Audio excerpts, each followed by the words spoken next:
Good morning, good afternoon, good evening, depending on when you're listening to this. Hi, my name is Adam Feinberg, and you're listening to the Harlem Stories podcast. And I'm Mark Becker. Awesome. Thank you for joining us again today, Mark. Great to have you as a co-host on the Harlem Stories podcast. Happy to be here. We got some great stories, and being that we're going to release this episode in the later part of October, perfect timing to discuss the Haunted Mansion. Ooh. This is the Founding Father edition, and it's the Morris-Jumel Mansion. Although I could have just as easily almost entitled this one as reality TV Founding Father edition, almost in that sense. Didn't want to go down that path, but you'll see there's plenty of drama in today's episode. We talk about, a whole bunch of the founding fathers, and I guess a little bit of dirty laundry there as well. So fun topic, and, certainly one of those that we can tie into multiple events from prior episodes. We've talked about the Audubon Circle Historic District and the cemetery contained, on the edge of that. We talked about the Battle of Harlem Heights, and we kind of tie a little bit into that. So much of the history that we talked to, and other episodes as well, regarding some of the other founding fathers, Alexander Hamilton, which, his home, the Grange, located uptown. So, a lot to discuss today. This is a little bit of a meatier episode, a lot of content to discuss, but I really think the listeners are really going to really love today, what we've got for them today. I know I'm looking forward to it. So, one thing I just want to, get out of the way, a little bit of housekeeping. Harlem Stories has moved to a bi-weekly format. And that's because we want to make sure that these episodes, they do take quite a bit of time to create. And obviously time as an agent is often our enemy. So, we want to try and keep things, the quality high, but not necessarily, eat up so much of our time that we can't do our jobs. So that's the first bit of housekeeping. Next thing, just want to let, all of our listeners know that, that we have, a lot of episodes archived. You can go to the Harlem Stories website. You can go to Apple Podcasts or Spotify and, listen to them there. Great. Awesome. So today, what we're going to talk about is the Morris-Jumel Mansion. And, we are, going to, I want to, make sure that all of our listeners know that as important as, all the things that we discuss, we're not historians. We're not going to know every little juicy detail or all the facts, but, we do want to entice you to learn more and visit these neighborhoods. So while we're not historians, we do have a keen interest on history. And, so much of what we see and connect the dots over here, that's something that we had just discussed. So without further ado, we're going to talk about first the Morris family. Awesome. And the Morris family, it was actually Colonel Roger Morris and his wife, Mary, and I believe that's the Mary Phillips Morris. I'm not quite sure. Is it? It's spelled Philipse,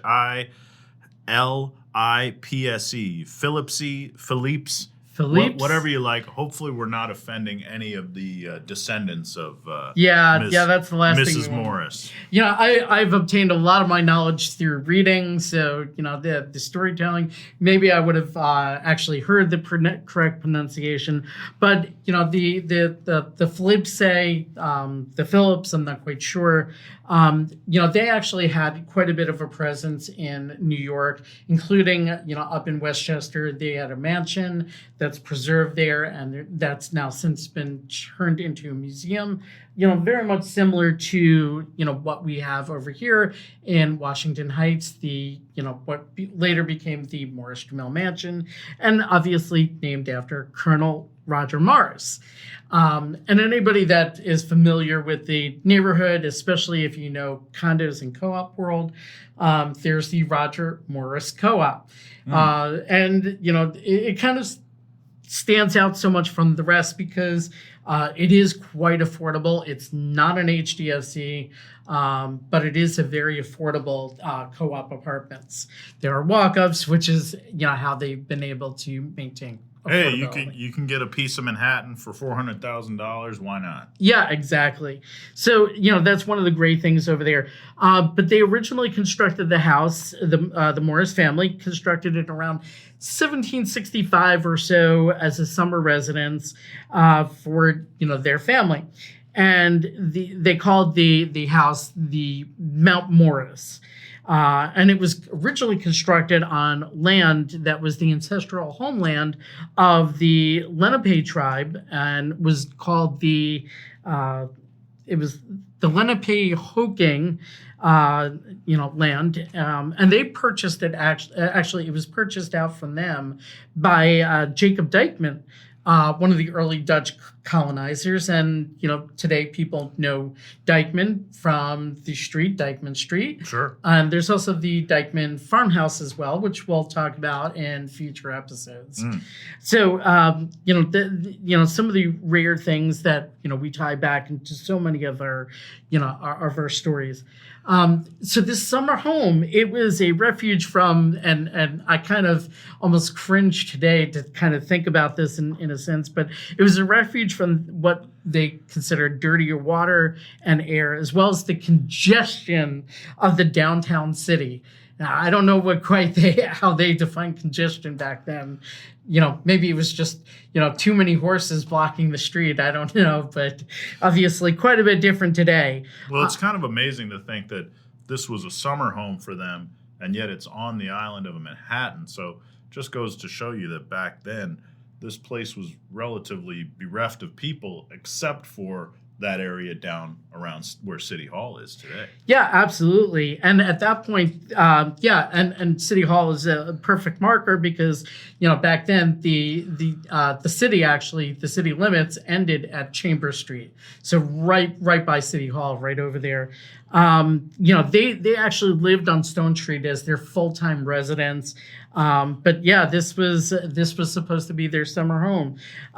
It was inspired by contemporary British residents of the time, and possibly inspired by the architectural designs of Morris's father and uncle, who are both architects. The house featured a large dominating portico, a serving alcove in the dining room, and kind of unique at the time was an octagonal shaped wing, and it was one of the first in the colonies. Now, you had seen that overseas and the British Isles, but here in America, that was kind of new and unique and different. So the house itself, it was strategically chosen. It was atop the second highest point on Manhattan Island. It allowed for unobstructed views of the Harlem River and the Hudson River, all the way up from what's now present-day Westchester County and as far south as Staten Island. Wow. So, quite the view. We're always today talking about the views as we go up in these skyscrapers. Back then, they just used the natural landscape, and you could see from all the way up in Washington Heights down to Staten Island. Who needs the 95th floor when you've got mountains, right? Right, exactly. Amazingly enough at that point. In 1775, though, British Colonel Morris, he wound up leaving for London to avoid bringing attention to the Morris family during those revolutionary times. His wife and children moved their family to their manor, the Phillipse Manor. Phillips, located in what's now known as Yonkers, to escape the escalating conflict of the war. And ultimately, Colonel Morris returned to New York in December 1777, we can only presume in Lower Manhattan with his family. During that period that the house was abandoned, the Morris family, by the Morris family, it didn't remain unoccupied for too long. Whoa, who was the new tenant? Well, now we get into the Founding Father edition, and we start getting into some of the drama. So on September 15th, 1776, General George Washington, it was General George Washington at that point, occupied the house with his officers and domestic staff after the Continental Army's retreat from Brooklyn. And ultimately, Washington took up residence and made that his headquarters, for a total of roughly about 5 weeks. It was speculation that Washington actually selected the house, not only because of its location, but because Mary, who we were just discussing, had been a love interest for him for 20 years earlier. So actually, General George Washington actually wound up working under Roger Morris. So, these guys had history, over back in the UK. Scandalous, yeah. So, we do know that George Washington had served under Colonel Morris during that period, and we know that he actually did know Mary. So it's only speculation, whether that she was actually a love interest of his. But, it sounds like based on all the other details that we're hearing, sounds like it's quite credible speculation. So ultimately, and he wound up choosing the house not only because of that strategic aspect, but also because of the ties to Mary. But the elevated location and size of the house made it ideal for his military headquarters during that period. And the Battle of Harlem Heights, which we had discussed in a prior episode, occurred the very next day. So, not exactly coincidence that he set up headquarters a little further north of, ultimately where the Battle of Harlem Heights had been. And ultimately, George Washington didn't stay at that location, forever. He only stayed about 5 weeks.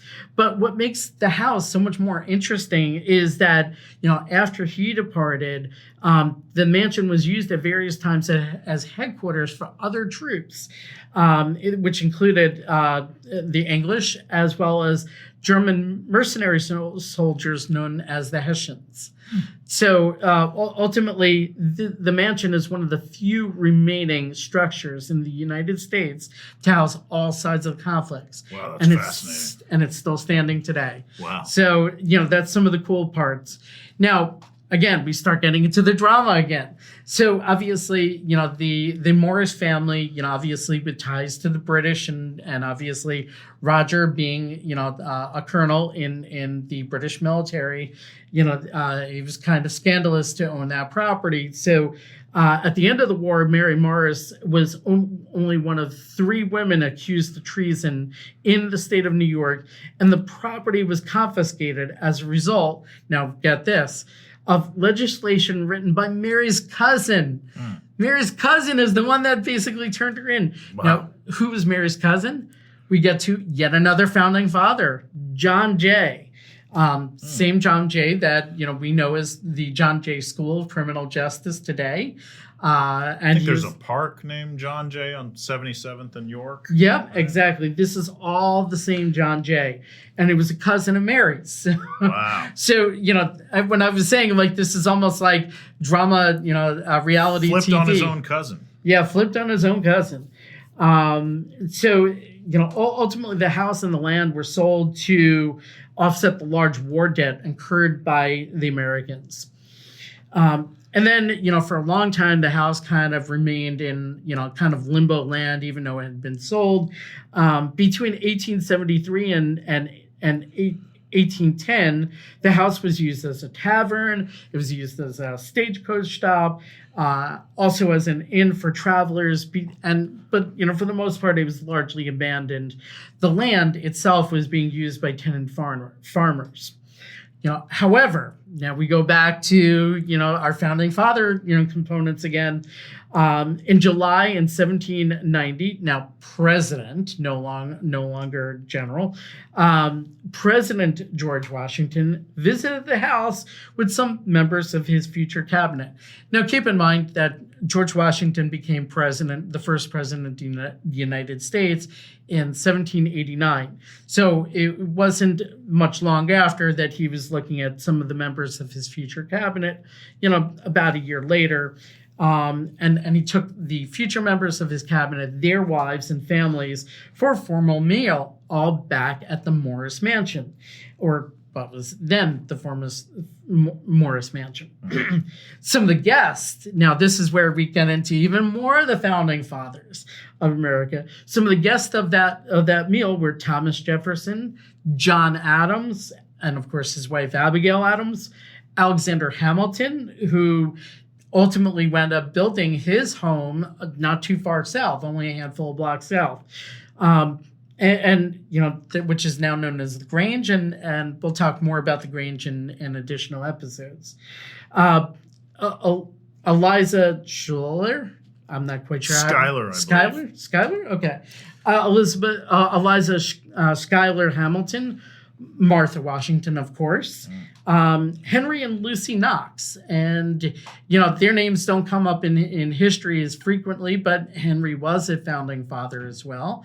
And we actually do know him in more pop culture references because Fort Knox was named after Henry Knox. Oh, wow. So the known gold repository in Kentucky, that was named after Henry Knox. Interesting. So all these founding fathers have ties now to this house. Well, about 20 years go by, and after that dinner, and Mount Margaret's the acreage was purchased by Stephen Jumel. And who is Stephen Jumel? Well, he's a French wine merchant and importer of luxury goods, along with his wife, Eliza Bowens. So, Eliza grew up in poverty, and while she was proving herself on a regular basis to become an astute businesswoman, she managed, all of the Jumel's real estate deals. And apparently there were quite a number of them. So she was really business savvy. However, they were never really fully accepted by the nature of by the higher echelons of New York society, due to their combination of humble and immigrant origins. So, there were rumors that were being spread in New York society, as New York society does. I mean, we still do it on reality TV today, but back then the rumors were that Eliza's mother worked in a brothel when Eliza was young, and she manipulated Stephen into marrying her, and with that, the access to all of his wealth. So, even back then, the gossip was strong in these women. So I don't quite know what to say beyond that. But once they actually purchased the mansion, and now it's going to become known as the Morris-Jumel Mansion. Jumel, or they were calling it at that point the Jumel Mansion. But so I think a lot of people like me for many years might have been under the impression, or might still be under the impression, that Morris-Jumel was a single guy, but in fact it's just two last names. Two different families, yeah. Represent the different time periods in which they occupied the house. Yeah, exactly. And, back then, they renovated it, they repaired it, and they updated the house, which really needed it because it had been more or less abandoned over a long period of time. Now, the records have been scattered, but at some point, the Jumels lived in France for a bit. They went back to Stephen's homeland. But there's indications that they were socially connected in France, maybe not here in New York, but in France they were pretty well socially connected, which included the Napoleonic Circle. So, again, we go back to all these big key players in history. And it's rumored that, that Stephen and Eliza offered Napoleon Bonaparte safe passage to New York after the Battle of Waterloo. Now, obviously, we know that, that never came to fruition, but, that has been the rumor. And the way that we know that, the rumor can at least be partially backed up, at least to the extent that we know that they knew them, is that, several of the, Napoleon's possessions. They actually acquired some of his furniture pieces, and they're actually exhibited in the museum today. The mansion itself is a museum. So you can actually see some of Napoleon's pieces. So we know at least part of that is true and fact. How much of it we're not, we don't know. So, we fast forward again, and unfortunately, Stephen had passed, Stephen Jumel. And, Eliza, again, controversial figure, just a year later winds up getting remarried. Now we go back to our drama and all of the rumor and gossiping aspects over here. But who did she wind up remarrying? No other than the former vice president, Aaron Burr. Wow. So again, I'm like, Alexander Hamilton, who, Burr and Hamilton wound up dueling famously in New Jersey. His home wasn't too far away either. And these two did not get along for a lot of reasons. But here's where it got even crazier still. So the marriage didn't ultimately last too long because, it was basically Eliza, being very shrewd with money and being a smart business person. She saw that Aaron Burr was actually just, throwing her money away. Didn't take long for her to lose patience with him. And it was only about 4 months later that she decides to file for divorce. She's sick of him sitting on the couch playing video games, huh? Yeah, exactly. Or whatever they did equivalent back then. Throwing rocks. So, no, here's where it starts getting even juicier now. So Eliza, she winds up going and, with filing for the divorce. Who does she wind up hiring for her divorce attorney? Can't wait. Well, it was Alexander Hamilton Jr. Wow. So Alexander Hamilton's son? Yes. Wow. It was Alexander Hamilton's son. So, how's that for like stick in your eye, man? that was pretty painful. So Burr, actually, in going through all this, he went into kind of a downward spiral. It was a combination of loss of his wealth and prestige, and then a divorce on top of it. Ultimately, he passed away the day his divorce was set to be finalized in 1836. Sounds like a rough last few months of his life. Probably hitting the bottle pretty hard. So, Eliza, ready to kind of move on with her life. She never remarried, though. So she didn't really decide that she wanted to be a part of New York society. Mount Morris became her primary residence, and she summered in Saratoga, New York, which way back in the day, that was like the equivalent of like the Hamptons are for us today. Beautiful part of the country. Yeah. So, the drama doesn't end just because, we eliminated the founding fathers from this whole equation. So while in Saratoga, Eliza hired free African-American Ann Northrup to be her cook in New York City. Now, what's crazy still, Ann's husband, Solomon, he wound up getting abducted and sold into slavery. And crazy enough, Anne and Solomon's story is now immortalized in the book and movie 12 Years a Slave. Wow. So all this ties back to Eliza Jumel and the family. Now, in 1865, Eliza ultimately wound up passing. She left the estate to her niece, ignoring her nephew, and it led to a 17-year legal battle. Now, Eliza herself is permanently interned in the Trinity Cemetery, a few blocks from where the mansion was located. Now, this is where we start getting to the spooky stuff over here. So if it wasn't crazy enough that we had all this drama and all the founding fathers tied to this house, now it's reported and rumored that Eliza ghost haunts the house. And, well, there's other potential ghosts that have been rumored to haunt the house as well. A Hessian soldier that was died on the stairs of the house. And also there was a maid that wound up jumping out of a window So there's multiple potential ghosts, but the main one is rumored to be Eliza herself. Voices and heavy footsteps have been heard, and only a sole staff member in the house. So obviously, that kind of brings up the whole ghost and haunting aspects. Staff had also been reported doors opening and lights being turned on and off. In one instance, the house and grounds were closed. 2 people on the first floor gift shop heard women downstairs laughing and a table scraping against the floor. They wound up running to check every room, and they found no one. But what they did find was a 6-foot-long wooden table in the kitchen that had been pushed off kilter. So, all of this, again, adds to the allure and spooky factor of the Morris-Jumel Mansion. So there was another instance about 50-something years ago or so. There was a group of children on a school field trip.